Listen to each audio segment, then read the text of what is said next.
রাজশাহীর তানোরে একটি গির্জায় আদিবাসী কিশোরীকে ধর্ষণের আলোচিত মামলায় আসামি ফাদার প্রদীপ গ্রেগরিকে বেকসুর খালাস দিয়েছে নারী ও শিশু নির্যাতন দমন ট্রাইব্যুনাল। দীর্ঘ 6 বছর আইনি লড়াই শেষে রোববার বিকেলে রায় ঘোষণা করেন ট্রাইব্যুনালের বিচারক স্বর্ণিম আক্তার। রায়ে সন্তুষ্টি প্রকাশ করেছেন আসামি পক্ষ। 6টি বছর আমি কষ্ট করেছি এবং আমার বিজ্ঞ অ্যাডভোকেট 2 জন ছিলেন, আগে আরেকজন অ্যাডভোকেট ছিলেন, তাদের সহযোগিতায় আমি ন্যায্য বিচার পেয়েছি। এর জন্য আমি আনন্দিত এবং ঈশ্বরকে এবং আপনাদের সবাইকে ধন্যবাদ দিই। অনেক ধন্যবাদ সবাই। বিজ্ঞ ট্রাইব্যুনাল খুব সংক্ষিপ্ত আকারে রায়ের টোটাল ফাইন্ডিংস উনি না বলে উনি রায়ের যে মূল বিষয়বস্তু এই আসামিকে অ্যাকুইটাল করেছেন, দ্যাট ইজ খালাস দিয়েছেন।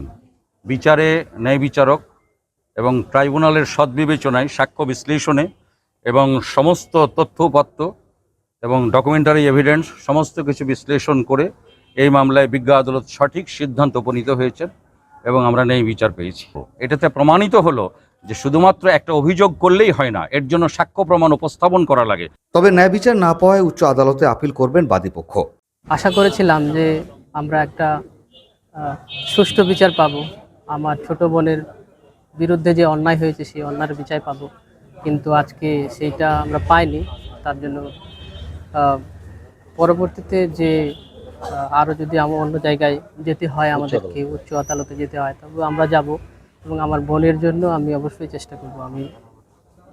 আর এখানে একটা কথা বলতে চাই যে এখানে 6 বছর যে কেসটা চলছে, প্রায় হয়েছে যে আমাদের নথিপত্রগুলো অফিস থেকে গায়েব হয়ে যায়।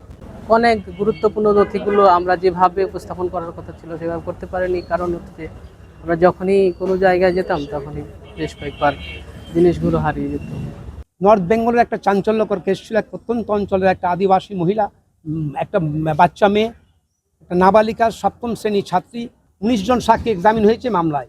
এই সার্কামস্টেন্সিয়াল এভিডেন্স সাংঘাতিক। আপনি জানেন রেপ কেস, এইটা রেপ কেসে তো চাক্ষুষ সাক্ষী থাকে না, সার্কামস্টেন্সিয়াল এভিডেন্স সাংঘাতিক।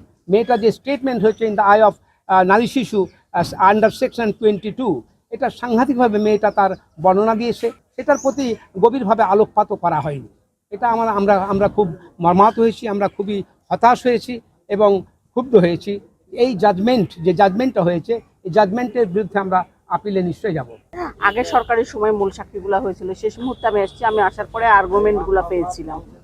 তো আমি বলবো যে যেহেতু একটা প্রাথমিক রায় হয়েছে, কোনো ফাইন্ডিংস আমরা পাইনি, এখনো রায়ের কপি আমরা পাইনি। রায়ের কপি পাওয়ার পরে আমরা বুঝতে পারবো কোন আলোকে বিজ্ঞ আদালত আসামিকে খালাস প্রদান করলো, সে অনুযায়ী আমরা পরবর্তী পদক্ষেপ গ্রহণ করব এবং আমরা উচ্চ আদালতে আপিলে যাব, যেহেতু আমাদের এই ভিকটিম ন্যায় বিচার থেকে বঞ্চিত হয়েছে।